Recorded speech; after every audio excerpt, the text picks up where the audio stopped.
La eficiencia de filtración es un concepto fundamental en la evaluación del desempeño de los elementos filtrantes. Se refiere principalmente a la capacidad que tiene un filtro de retener partículas de diferentes tamaños que intentan circular a través de él. Si bien hoy existen varios métodos para medir la eficiencia de un elemento filtrante, no existe un método que sea aceptado universalmente. A continuación voy a definir dos de los métodos más comúnmente utilizados, que son la eficiencia nominal y la eficiencia absoluta.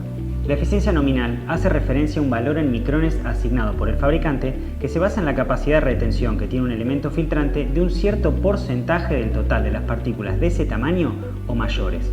Para aclarar esta definición voy a utilizar un ejemplo. Si un elemento filtrante tiene una eficiencia nominal del 95% para partículas de tamaño 5 micrones, quiere decir que el filtro es capaz de capturar el 95% de las partículas de ese tamaño que intenten circular a través de él.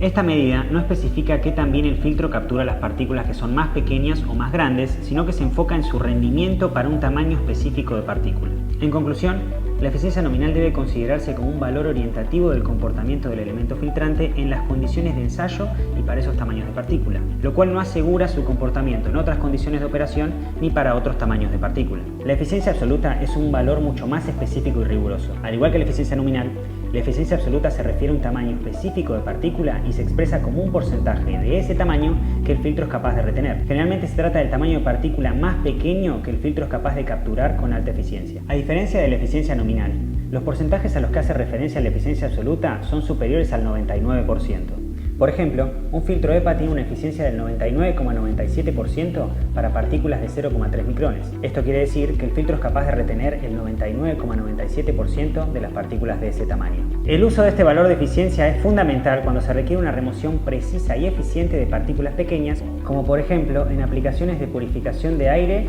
o en la industria farmacéutica. Otra forma de expresar la eficiencia de filtración es el valor beta.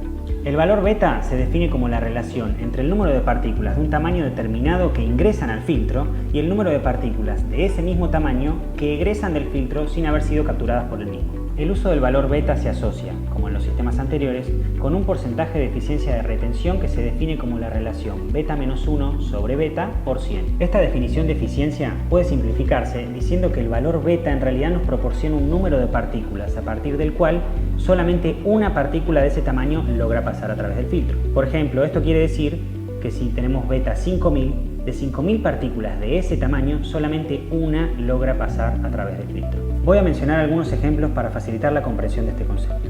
Si tenemos un filtro con beta 1 para partículas de 10 micrones, quiere decir que retiene un 0% de las partículas que pasan a través del filtro de ese tamaño. Si en cambio tuviese un beta 2, quiere decir que el 50% de las partículas 10 micrones son retenidas. Más allá de estos ejemplos, los valores normales en los que se expresa el beta suelen ser muy superiores, como 5000 o 10000, cuyos valores de eficiencia de retención equivalen a 99,98 o 99,99 respectivamente.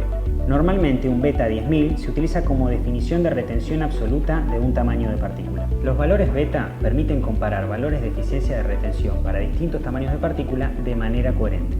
En conclusión, si bien los tres sistemas de eficiencia mencionados sirven para caracterizar el comportamiento de un filtro en operación, es necesario conocer las diferencias entre ellos para asegurar que se está haciendo la correcta elección del elemento filtrante.